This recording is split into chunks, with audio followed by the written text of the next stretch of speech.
Hello दोस्तों, free classes पर आप सभी का फिर से स्वागत है। आज हम एनसीईआरटी क्लास 10th के विज्ञान विषय के अध्याय 9 प्रकाश का परावर्तन तथा अपवर्तन के बारे में पढ़ेंगे। तो हमने पिछले वीडियो में देखा था कि प्रकाश का परावर्तन किस प्रकार से होते हैं, प्रकाश के परावर्तन के नियम क्या क्या होते हैं, उनके जो परावर्तन होते हैं गोलीय दर्पणों में उनके मुख्य बिंदुओं पर भी हमने चर्चा किया था। जो परावर्तन के नियम थे उन नियमों को भी हमने बेहतर तरीके से सीखा था। जो हमारे गोलीय दर्पण थे, अवतल दर्पण, उत्तल दर्पण, उनमें प्रतिबिंब की हमने स्थितियों पर भी चर्चा किया था कि अगर वस्तु को कहाँ रखने से उनके प्रतिबिंब कहाँ बनते हैं, कहाँ पे हमें वास्तविक प्रतिबिंब मिलते हैं, कहाँ पे हमें आभासी प्रतिबिंब मिलते हैं, इन सभी बिंदुओं पर हमने चर्चा किया था। और प्रकाश के अपवर्तन में भी हमने देखा था, जहां हमने स्नेल के नियम को देखा था और जो माध्यम बदलने से प्रकाश का परावर्तन किस प्रकार से होता है वहां देखा था, और प्रकाश का अपवर्तन किस प्रकार से होता था, इन बिंदुओं पर भी हमने चर्चा की थी। तो हमने देखा था कि जो वायु होते हैं, अगर वायु से अगर कोई प्रकाश की किरण कांच में आते हैं, कांच के स्लैब में आते हैं, तो वहाँ हमने देखा था कि वह माध्यम बदलने से वायु से कांच में आते थे तो वह अभिलंब के पास आ जाते थे, और जैसे ही वो कांच से निर्वात में जाते थे, वह वायु में जा रहे थे तो वो अभिलंब से दूर भागते थे। तो हम कह सकते हैं कि प्रकाश का जो अपवर्तन होता है वह प्रकाश के माध्यमों पर और प्रकाशिक माध्यमों पर निर्भर करते हैं। आज हम प्रकाश के अपवर्तन के अगला अध्याय पार्ट में देखेंगे कि गोलीय लेंसों द्वारा अपवर्तन किस प्रकार से होता है। जो हमारे गोलीय लेंस होते हैं उनमें क्या क्या मुख्य बिंदु होती हैं, कौन कौन से गोलीय लेंस होते हैं, उनके बारे में भी हम चर्चा करेंगे। तो आइए इस अध्याय को हम लोग शुरू करने से पहले, अगर आपको मेरा वीडियो पसंद आता है तो आप हमारे YouTube चैनल फ्री क्लासेज 504 को सब्सक्राइब कर सकते हैं, जहां पे सभी अध्यायों को वीडियो बने हुए हैं। अगर आपको वीडियो पसंद आएंगे तो please like, subscribe and share भी कर दीजिएगा। तो आइए आज हम शुरू करते हैं गोलीय लेंसों द्वारा अपवर्तन। तो इसे हम लोग अंग्रेजी में कह सकते हैं रिफ्रैक्शन बाई, गोलीय लेंस को कर्व्ड लेंस बोल सकते हैं, तो रिफ्रैक्शन बाई कर्व्ड लेंस हो जाएगा। तो इसे हम लोग बेहतर तरीके से समझने की कोशिश करते हैं और इसके मुख्य जो बिंदु होते हैं उन पर भी हम चर्चा करेंगे। तो हमसे कह रहा है कि आपने किसी घड़ीसाज को बहुत छोटे पुर्जे को देखने के लिए छोटे आवर्धक लेंस का उपयोग करते देखा होगा। तो जो घड़ी बनाने वाले होते हैं वो अपने छोटे पुर्जों को देखने के लिए छोटे से जो आवर्धक लेंस होते हैं उनका उपयोग करते हैं। वो आवर्धक लेंस उन चीज़ों को, छोटी चीज़ों को बड़े करके दिखाते हैं, तो वो इसीलिए वो घड़ीसाज जो होते हैं कि वो आवर्धक लेंस का यूज करते हैं। कभी कभी आप ज्योमेट्री बॉक्स खरीदिएगा तो उसमें भी मैग्नीफाइंग ग्लास दिया रहता है, जिसे हम लोग आवर्धक ग्लास भी कहते हैं, तो वो दिए रहते हैं। तो आप उन चीज़ों से भी आप देख सकते हैं। कभी आपने आवर्धक लेंस के पृष्ठ को अपने हाथों से छू कर देखा है? क्या इसका पृष्ठ समतल या वक्रित होता है? तो उसका पृष्ठ भी जो होता है वो समतल नहीं, हल्का सा कर्व्ड होता है, लेकिन प्रतीत हमको समतल जैसा होता है। क्या यह बीच से मोटा या किनारों से? चश्मों में हम लेंसों का ही उपयोग करते हैं। तो हम चश्मों जो पहनते हैं उसमें अधिकांशतः देखिएगा तो चश्मा में हम लोग लेंस का ही उपयोग करते हैं। घड़ीसाज के आवर्धक में भी लेंस लगा होता है, और घड़ीसाज जो आवर्धक लेंस का यूज करते हैं उसमें भी वहाँ पे हम देखेंगे तो उस आवर्धक में भी वहाँ पे लेंस लगा होता है। लेंस क्या है इसके बारे में हम आगे चर्चा करेंगे। यह प्रकाश किरणों को किस प्रकार मोड़ता है, इस अनुच्छेद में हम इसी विषय में अध्ययन करेंगे। तो हमसे कह रहा है कि दो पृष्ठों से घिरा हुआ कोई पारदर्शी माध्यम जिसका एक या दोनों पृष्ठ गोलीय है लेंस कहलाता है। तो कोई भी अगर दो पारदर्शी माध्यम है, अगर उसका दोनों पृष्ठ जो होता है घिरा होता है और दोनों पृष्ठ में एक या दोनों पृष्ठ गोलीय होगा, वो हमारा क्या कहलाता है? लेंस कहलाता है। तो कह सकते हैं कि दो पृष्ठों से घिरा हुआ कोई भी पारदर्शी माध्यम जिसका एक या दोनों पृष्ठ, एक पृष्ठ गोलीय हो या दोनों पृष्ठ गोलीय हो, हमारा लेंस कहलाता है। इसका अर्थ यह है कि लेंस कम से कम एक पृष्ठ गोलीय होता है। तो इसका हम लोग अर्थ निकाल सकते हैं कि लेंस में कम से कम जो हमारा एक पृष्ठ होगा वो गोलीय होना चाहिए। ऐसे लेंसों में दूसरा पृष्ठ समतल हो सकता है, और दूसरा पृष्ठ जो हमारा होगा वो समतल भी हो सकता है या वक्रित भी हो सकता है। किसी लेंस में बाहर की ओर उभरे दो गोलीय पृष्ठ हो सकते हैं, और किसी लेंस को आप देखिएगा तो इस किसी लेंस में दोनों जो पृष्ठ होंगे वो गोलीय होंगे और दोनों पृष्ठ जो होते हैं वो बाहर की ओर उभरे रहते हैं। ऐसे लेंस को हम लोग द्वि लेंस कहते हैं। क्या कहते हैं? ऐसे लेंसों को हम लोग द्वि उत्तल लेंस कहते हैं या केवल हम लोग उत्तल लेंस भी कह सकते हैं। तो उत्तल लेंस का हमारे पास डिफिनीशन क्या हो जाएगा, परिभाषित कैसे करेंगे? तो हम कह सकते हैं कि उत्तल लेंस में बाहर की ओर उभरे हुए दो गोलीय पृष्ठ हो सकते हैं। ऐसे लेंसों को ही हम लोग उत्तल लेंस कहते हैं। जैसे देखिए, ये हमारा मान लीजिए एक पृष्ठ है, ये हमारा दूसरा पृष्ठ है, तो दोनों देख सकते हैं आप, ये क्या है, दोनों पृष्ठ जो है कि हमारा उभरा हुआ है। तो ये जब दोनों पृष्ठ उभरा हुआ प्रतीत होते हैं तो ऐसे ही पृष्ठ को हम लोग क्या कहते हैं, उत्तल लेंस कहेंगे। क्या कहते हैं? उत्तल लेंस कहते हैं। तो उत्तल लेंस में ये एक चीज़ हमेशा ध्यान रखिएगा कि इसके दोनों गोलीय पृष्ठ जो होते हैं वो बाहर की ओर उभरे रहते हैं। यह किनारों की अपेक्षा बीच में मोटा होता है। उत्तल लेंस होता है वो बीच में क्या होता है, मोटा होता है और किनारे पर पतला होता है। जैसे कि यहाँ देख सकते हैं, इसका अगर दूरी हम लोग देखेंगे तो क्या होगा, अधिक है, और यहाँ पे क्या है, कम है। यहाँ पे दूरी क्या है, कम है। तो हम कह सकते हैं कि यह किनारों की अपेक्षा क्या होते हैं, बीच में मोटे होते हैं। क्या होते हैं? बीच में मोटे होते हैं।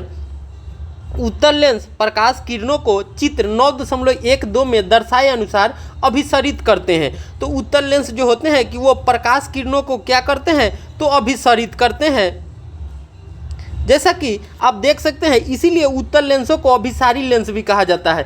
तो उत्तल लेंस को हम लोग क्या कहते हैं, तो अभिसारी लेंस भी कहते हैं। जैसा कि आप देख सकते हैं, ये हमारा चित्र दिया हुआ है 9.12 के ए में देखिएगा।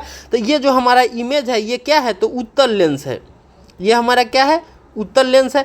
तो उत्तल लेंस में यहाँ देखिए एम और एन जो है हमारा है, एम एन जो है कि वो क्या है, तो हमारा द्वारक है। अब इससे किरणें आ रही है, तो किरणें आ रही है और लेंस उत्तल लेंस से टकरा कर या अभिसरित होकर एक बिंदु पर मिल रही है, जिसको हम लोग फोकस कहते हैं। क्या कहते हैं? फोकस पे मिल रही है। तो ये क्या हो रही है, इन आप आने वाली किरणों को उत्तल लेंस अभिसरित कर रही है, इसीलिए इसे हम लोग अभिसारी लेंस भी कहते हैं। इसी प्रकार एक द्वि उत्तल लेंस अंदर की ओर वक्रित दो गोलीय पृष्ठों से घिरा होता है। यह बीच की अपेक्षा किनारों से मोटा होता है। ऐसे लेंस किरणों को चित्र 9.12 में दर्शाए अनुसार अपसरित करते हैं। ऐसे लेंसों को अपसारी लेंस कहते हैं या इसे द्वि अवतल लेंस या अवतल लेंस भी कहते हैं। तो यहाँ एक चीज़ हमें ध्यान देने वाली बात है कि हम अवतल लेंस किसे कहते हैं। तो अवतल लेंस, द्वि अवतल लेंस या अपसारी लेंस, तीनों जो होते हैं वो एक ही वर्ड है और तीनों का जो मीनिंग होता है वो एक ही होता है। तो अवतल लेंस, द्वि अवतल लेंस या अपसारी लेंस किसे कहते हैं, तो हम कह सकते हैं कि जो हमारा द्वि अवतल लेंस होते हैं वो अंदर की ओर वक्रित दो गोलीय पृष्ठों से घिरे हुए होते हैं और यह बीच की अपेक्षा किनारों से मोटे होते हैं। ऐसे लेंसों को ही हम लोग अब अवतल लेंस कहते हैं। ये आने वाली किरणों को अपसरित करती है। जो हमारे अवतल लेंस होते हैं वो आने वाली किरणों को, जो आ रही होती है किरणें, वो उन्हें अपसरित करती हैं। इसीलिए हम इसे अपसारी लेंस भी कहते हैं। क्या कहते हैं? अपसारी लेंस कहते हैं। और इसे द्वि अवतल लेंस क्यों कहते हैं, तो इसमें जो दो अवतल लेंस होते हैं और दोनों जो होते हैं किनारे से पतले मोटे होते हैं और बीच में क्या होते हैं, पतले होते हैं। जैसा कि आप चित्र 9.12 के बी में देख सकते हैं। यहाँ पे ये हमारा क्या है, तो ये हमारा अवतल लेंस है।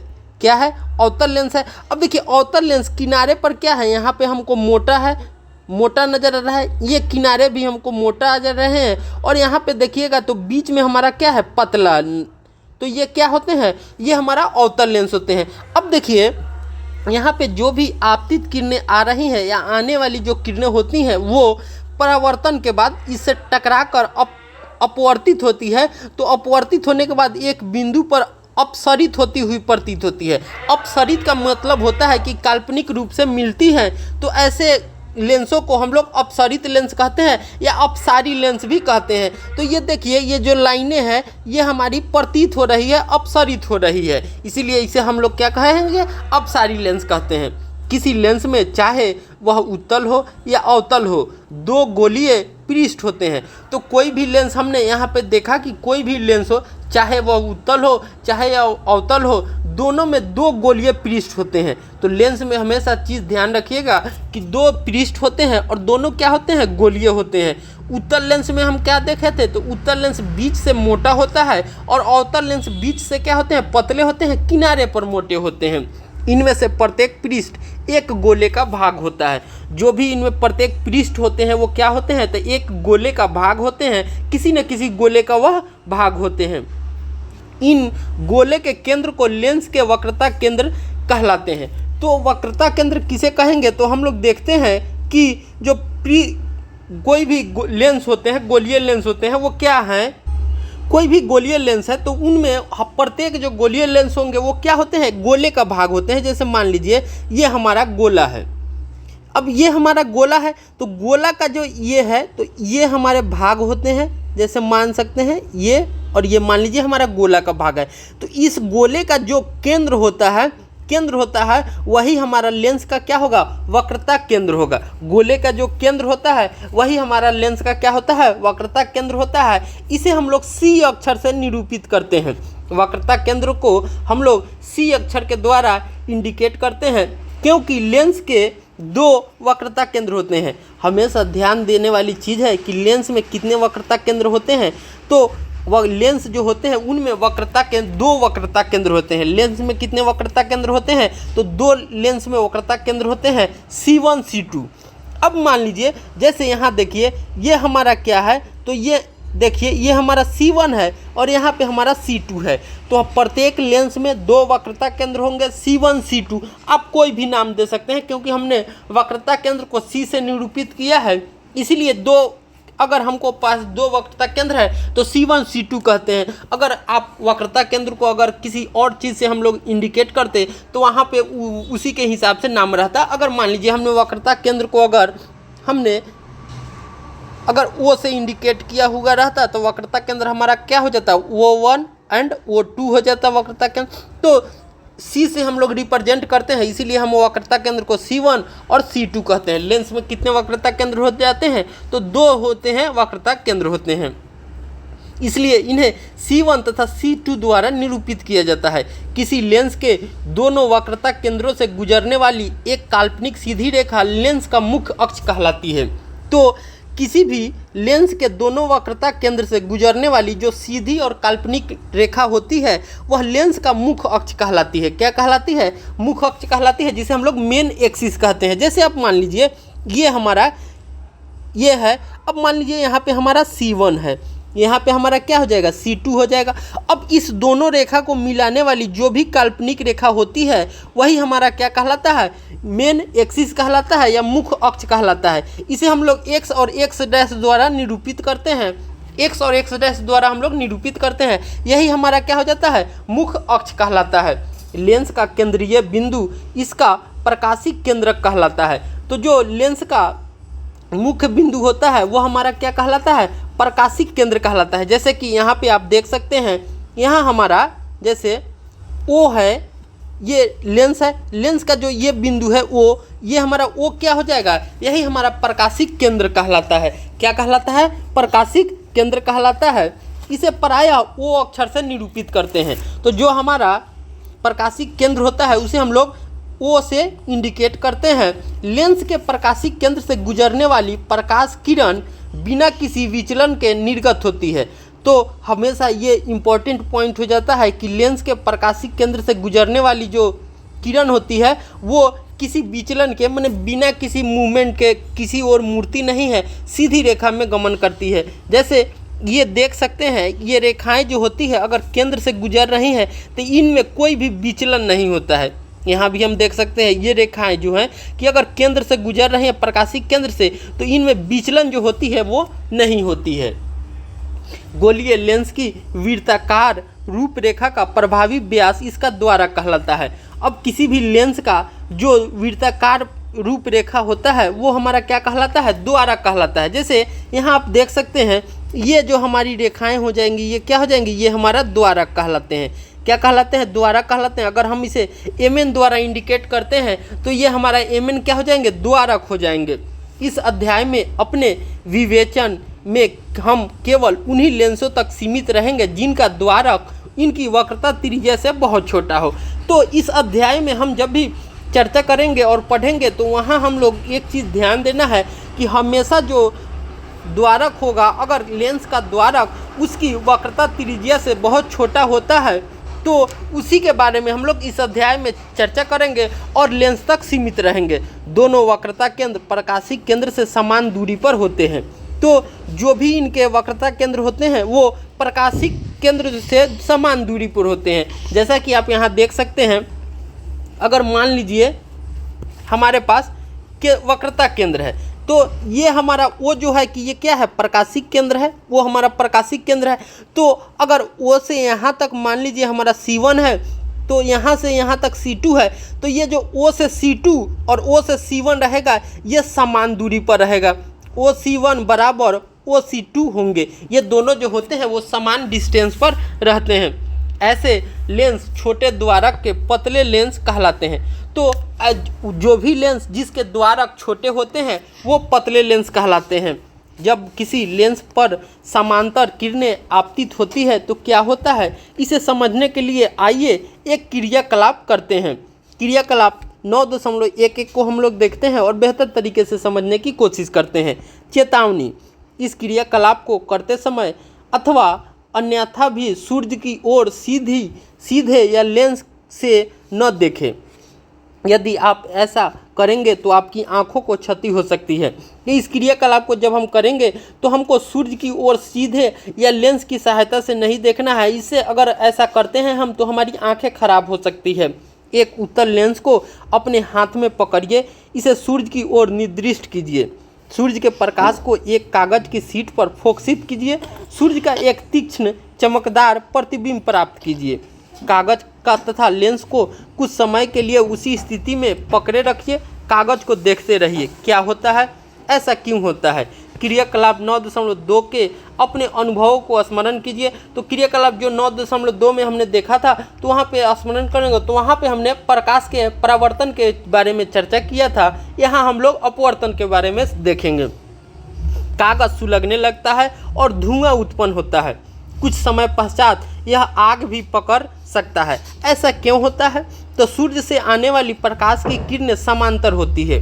तो जो भी सूर्य से प्रकाश की किरणें आती हैं वो हमेशा समांतर होती हैं। तो लेंस द्वारा यह किरणें एक तीक्ष्ण चमकदार बिंदु के रूप में कागज पर अभिकेंद्रित कर दी जाती है। ऐसा क्यों अभिकेंद्रित कर दिया जाता है, तो सूर्य से जो किरणें आती हैं वो समांतर आती हैं और आकर अपसरित होकर किसी एक बिंदु पर अपसरित होती है या अभिसरित होती है। तो वह बिंदु हमारा मुख्य फोकस होता है जहाँ पे हमको बिंब जो होता है कि प्रतीत होता है। तो वह प्रतिबिंब जो होता है कि वो बिंदु के आकार के दिखाई देते हैं जो तीक्ष्ण और चमकदार होते हैं।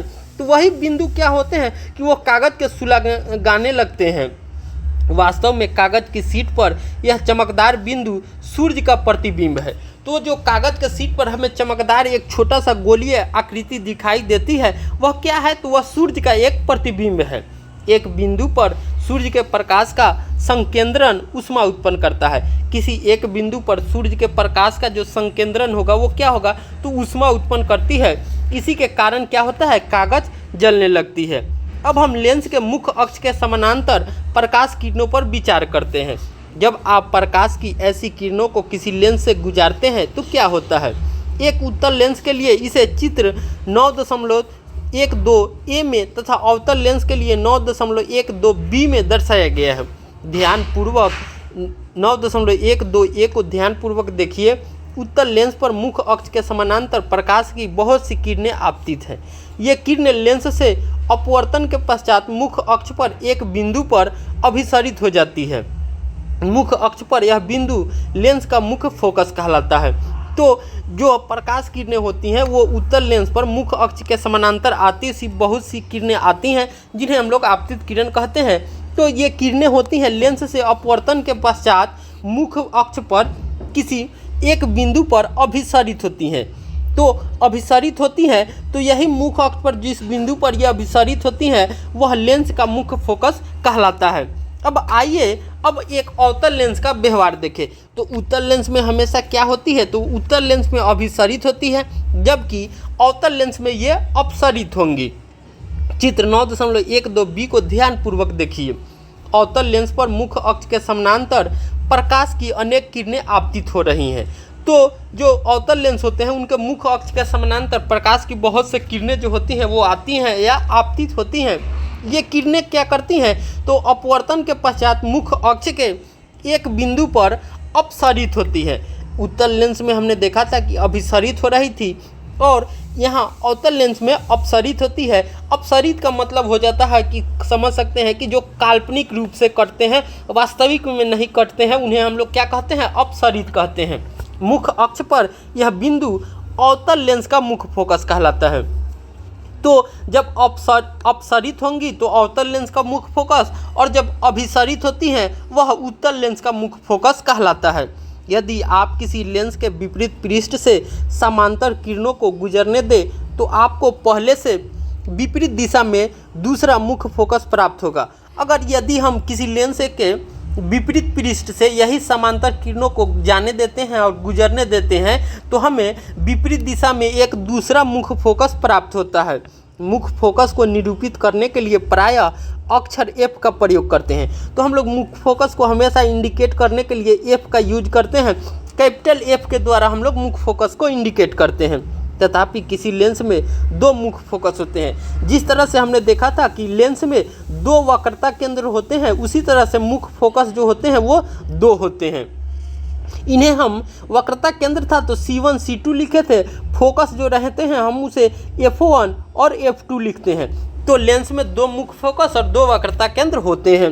किसी लेंस के मुख्य फोकस की प्रकाशिक केंद्र से दूरी फोकस दूरी कहलाती है। अगर मान लीजिए ये हमारा लेंस है, अब लेंस से जो ये हमारा प्रकाशिक केंद्र होता है जिसे हम लोग O द्वारा इंडिकेट करते हैं, जबकि हमने दर्पण में ध्रुव के लिए P का यूज किया था, लेकिन जब हम लेंस में देखते हैं तो लेंस में हम O द्वारा इंडिकेट करते हैं।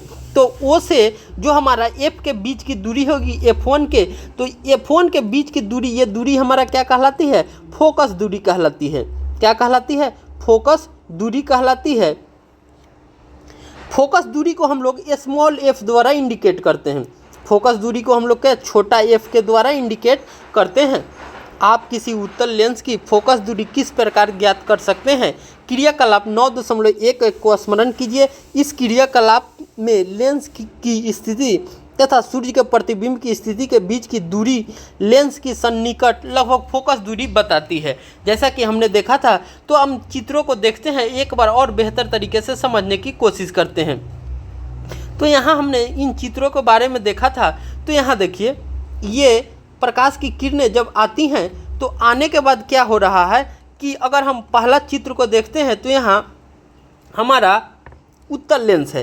तो उत्तल लेंस में जब सभी प्रकाश किरणें आ रही हैं तो मुख्य अक्ष के समानांतर ये एक बिंदु पर टकरा रही हैं या अभिसरित हो रही हैं। क्या हो रही हैं, अभिसरित हो रही हैं। तो एक बिंदु पर, जिस बिंदु पर अभिसरित होती हैं वही हमारा क्या कहलाता है, मुख्य फोकस कहलाता है। क्या कहलाता है, मुख्य फोकस कहलाता है, जिसे हम लोग F द्वारा इंडिकेट करते हैं। लेंस में दो फोकस होते हैं, F1 F2। ये हमारा अवतल दर्पण है। तो जब प्रकाश की किरणें आती है या आपतित होती हैं तो ये अपसरित होती हैं। तो ये देख सकते हैं कि अपसरित जिस बिंदु पर होती हैं वो हमारा क्या कहलाता है, मुख्य फोकस कहलाता है। क्या कहलाता है, मुख्य फोकस कहलाता है। और ये फोकस से वो तक की जितनी दूरी रहती है इसे हम लोग फोकस दूरी कहते हैं। क्या कहते हैं, फोकस दूरी कहते हैं। तो यहाँ से यहाँ तक की जो दूरी होती है वो हमारा क्या कहलाता है, फोकस दूरी कहलाता है। यहाँ से यहाँ तक की जो दूरी होंगी वो हमारा फोकस दूरी कहलाता है। अब हम आगे देखते हैं तो हमको आगे कह रहा है कि लेंसों द्वारा प्रतिबिंब बनना।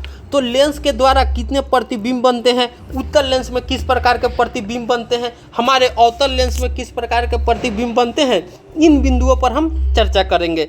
लेंस प्रतिबिंब कैसे बनाते हैं, लेंस प्रकाश के अपवर्तन द्वारा प्रतिबिंब बनाते हैं। तो लेंस जो होते हैं वो प्रकाश के अपवर्तन के द्वारा प्रतिबिंब का निर्माण करते हैं या बनाते हैं। उन प्रतिबिंबों की प्रकृति कैसी है, आइए पहले उत्तल लेंस में के लिए इसका अध्ययन करें। तो सबसे पहले हम उत्तल लेंस के बारे में देखेंगे कि उत्तल लेंस किस प्रकार के प्रतिबिंब बनाते हैं। इसको समझने के लिए बेहतर तरीके से हम क्रियाकलाप 9.12 को देखते हैं। एक उत्तल लेंस लीजिए। क्रियाकलाप 9.11 में वर्णित विधि द्वारा इसकी सन्निकट फोकस दूरी ज्ञात कीजिए। एक लंबी मेज पर चौक का प्रयोग करके 5 समांतर सीधी रेखाएं इस प्रकार खींचिए कि किन्हीं 2 उत्तरोत्तर रेखाओं के बीच की दूरी लेंस की फोकस दूरी के बराबर हो। लेंस को एक लेंस स्टैंड पर लगाइए। इसे मध्य रेखा पर इस प्रकार रखिए कि लेंस का प्रकाशिक केंद्र इस रेखा पर स्थित हो। लेंस के दोनों ओर 2 रेखाएं क्रमशः लेंस के F तथा 2F के तदनुरूपी होंगी। इन्हें उचित अक्षरों द्वारा अंकित कीजिए, जैसे क्रमशः 2F1, F1, F2 तथा 2F2। एक जलती हुई मोमबत्ती को बाईं ओर 2F1 से काफ़ी दूर रखिए। लेंस के विपरीत दिशा में रखे एक पर्दे पर इसका स्पष्ट तीक्ष्ण प्रतिबिंब बनाइए। प्रतिबिंब की प्राकृतिक स्थिति तथा अपेक्षित साइज नोट कीजिए। इस क्रियाकलाप में बिंब को 2F1 से थोड़ा दूर F1 तथा 2F1 के बीच F1 पर तथा F1 और O के बीच रखकर दोहराइए। तो हमें कह रहा है कि इस क्रियाकलाप में जो हमारे बिंब की स्थिति होगी उसे एक बार हम 2F से थोड़ा दूर रखेंगे, एक बार हम F1 तथा 2F1 के बीच रखेंगे, एक बार फिर हम तीसरी स्थिति में क्या करेंगे तो F1 तथा F1 पर रखेंगे और चौथी स्थिति में हम F1 और O के बीच रखकर दोहराएंगे। तो 2F1 से इसका मतलब क्या हो गया कि वक्रता केंद्र से हम दूर रखेंगे। फोकस एक बार फोकस और वक्रता केंद्र के बीच रखेंगे, एक बार हम फोकस पर रखेंगे, एक बार फोकस और प्रकाशिक केंद्र के बीच में वस्तु को रखेंगे और हमने उन प्रतिबिंबों का प्रेक्षण करेंगे और ये देखेंगे कि उनकी प्रकृति कैसी है, स्थिति कैसी है, प्रतिबिंब कैसे हैं, वास्तविक है या काल्पनिक है। इन सभी बिंदुओं पर हम चर्चा करेंगे। बिंब की विभिन्न स्थितियों के लिए उत्तल लेंस द्वारा बनाए गए प्रतिबिंबों की प्राकृतिक स्थिति तथा अपेक्षिक जो साइज का संक्षिप्त विवरण सारणी 9.4 में दिया गया है।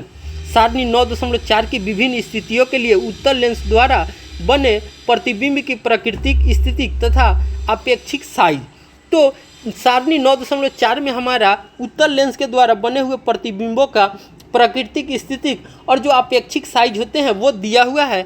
तो पहला में हमारा दिया हुआ है बिंब की स्थिति, दूसरा में दिया हुआ है प्रतिबिंब की स्थिति, तीसरा में हमारा दिया हुआ है प्रतिबिंब का अपेक्षिक साइज, मैंने प्रतिबिंब किस प्रकार का है, उनकी साइज क्या है, और चौथा में हमारा दिया हुआ है प्रतिबिंब की प्रकृति, प्रतिबिंब मैंने किस प्रकार का है वो हमको दिया हुआ है। तो जब हम वस्तु को अनंत पर रखते हैं तो प्रतिबिंब जो होगा कि फोकस पर बनता है। प्रतिबिंब कहाँ बनेगा, फोकस पर बनता है। जब हम वस्तु को अनंत पर रखेंगे तो प्रतिबिंब हमारा फोकस पर बनेगा। यह अत्यधिक छोटा बनता है और बिंदु के आकार का बनता है।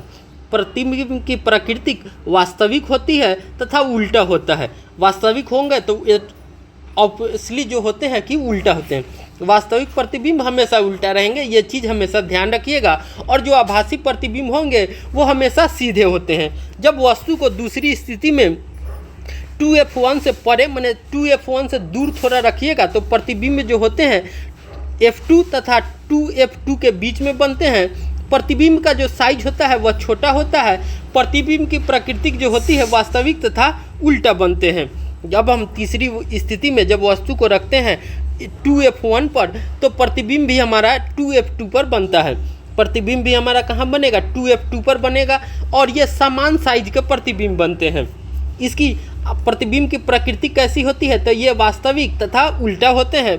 जब आप वस्तु को चौथी स्थिति में F1 तथा 2F1 के बीच फोकस पर रखते हैं तो इसका प्रतिबिंब 2F2 से परे अनंत पर बनता है। ये बड़ा विवर्धित तथा असीमित रूप से बड़ा तथा अत्यधिक विवर्धित होता है, माने ये अत्यधिक बड़ा साइज का बनता है। ये प्रतिबिंब की प्रकृति जो होती है कि वास्तविक और उल्टा होता है। जब वस्तु को आप फोकस F1 तथा प्रकाशिक केंद्र के बीच में रखते हैं तो जिस ओर बिंब है लेंस के उसी ओर प्रतिबिंब भी बनता है। ये प्रतिबिंब बड़ा बनता है और ये आभासी बनता है। तो जब वस्तु को हम लोग F1 तथा प्रकाशिक केंद्र O के बीच में रखेंगे तो ये प्रतिबिंब हमारा कैसा बनता है, बड़ा बनता है, आभासी बनेगा और सीधा बनता है। आइए अब किसी अवतल लेंस द्वारा बने प्रतिबिंबों की प्राकृतिक तथा स्थिति पर अपेक्षित साइज का एक क्रियाकलाप करते हैं। अब हम अवतल लेंस में प्रतिबिंबों की प्राकृतिक पर चर्चा करते हैं। तो ये देख सकते हैं कि हमारा जो हमने वहाँ पे जब देखा था तो जो अवतल दर्पण था वो अवतल दर्पण यहाँ पे उत्तल लेंस की तरफ बिहेव करता है और बिंबों की स्थिति जो होती है कि एक जैसी होती है। जो हमारा अवतल दर्पण में होता है वो प्रतिबिंब की स्थिति जो होती है सामान्यतः एक ही जैसे होते हैं हमारा उत्तल लेंस में। और वहाँ पर जब हम उत्तल दर्पण के जो प्रतिबिंब होते हैं वो अवतल लेंस की तरफ बिहेव करते हैं। अब हम आगे देखते हैं क्रियाकलाप 9.13 को। एक अवतल लेंस लीजिए, इसे एक स्टैंड पर रखिए, लेंस के एक ओर एक जलती हुई मोमबत्ती को रखिए, लेंस के दूसरी ओर से प्रतिबिंब का प्रेक्षण कीजिए। प्रतिबिंब को यदि संभव हो तो पर्दे पर प्राप्त करने का प्रयत्न कीजिए, यदि ऐसा संभव न हो तो प्रतिबिंब को लेंस में से सीधे ही देखिए। प्रतिबिंब की प्राकृतिक अपेक्षित साइज तथा सन्निकट स्थिति नोट कीजिए। मोमबत्ती को लेंस से दूर ले जाइए, प्रतिबिंब के साइज में परिवर्तन नोट कीजिए। जब मोमबत्ती को लेंस से कुछ दूरी पर रखा जाता है तो प्रतिबिंब के साइज पर क्या प्रभाव पड़ता है। उपरोक्त क्रियाकलाप का संक्षिप्त विवरण सारणी 9.5 में दिया गया है। अब हमारा सारणी 9.5 में अवतल लेंस द्वारा जो प्रतिबिंब बने होते हैं उसकी प्राकृतिक स्थिति और अपेक्षित जो साइज है वो दिया हुआ है। पहला में हमारा है बिंब की स्थिति, दूसरा में प्रतिबिंब की स्थिति, तीसरे में है प्रतिबिंब का अपेक्षित साइज, चौथा में हमारा है प्रतिबिंब की प्राकृतिक। अब देखिए, जब हम अवतल लेंस में वस्तु को अनंत पर रखते हैं तो इसका प्रतिबिंब मुख्य फोकस पर बनता है। प्रतिबिंब का जो अत्यधिक साइज जो होगा अत्यधिक छोटा होगा, बिंदु के आकार का होगा और ये आभासी तथा सीधा है। प्रतिबिंब जो अवतल लेंस में अगर वस्तु को हम अनंत पर रखते हैं तो प्रतिबिंब जो होते हैं वो मुख्य फोकस पर बनते हैं या अत्यधिक छोटा होते हैं, बिंदु के आकार के होते हैं और प्रतिबिंब की प्राकृतिक जो होती है वो आभासी और सीधा होती है। दूसरी स्थिति में जब हम वस्तु को अनंत तथा लेंस के प्रकाशिक केंद्र पर रखते हैं तो प्रतिबिंब जो हमारा होता है वह फोकस तथा प्रकाशिक केंद्र के बीच में बनता है और ये प्रतिबिंब की प्राकृतिक जो होती है वो आभासी तथा सीधा होती है। इस क्रियाकलाप से आप क्या निष्कर्ष निकालते हैं। अवतल लेंस सदैव एक आभासी तथा सीधा तथा छोटा प्रतिबिंब बनाएगा। तो अवतल लेंस जो होते हैं वो हमेशा एक आभासी, सीधा और छोटा प्रतिबिंब बनाता है, चाहे बिंब किसी भी स्थिति में हो। बिंब को हम लोग किसी भी स्थिति में रखते हैं तो अवतल लेंस जो होते हैं वो हमेशा आभासी, सीधा और छोटा प्रतिबिंब बनाते हैं। आगे हम किरण आरेख के उपयोग के द्वारा लेंसों से प्रतिबिंब बनना के बारे में देखेंगे और वहाँ पे हम विस्तृत रूप से इसके बारे में चर्चा करेंगे कि किरण आरेख के द्वारा लेंसों से प्रतिबिंब कैसे बनते हैं। तो इस पार्ट 5 वीडियो में इतना ही। अगर इस अध्याय से जुड़े हुए आपको कोई समस्या है तो आप कमेंट सेक्शन में लिख सकते हैं। तो मिलते हैं अगले पार्ट में अगले अध्याय के साथ, जहाँ पे हम सीखेंगे लेंसों से प्रतिबिंब बनना किरण आरेख के द्वारा। तो मिलते हैं अगले वीडियो में, तब तक के लिए बाय।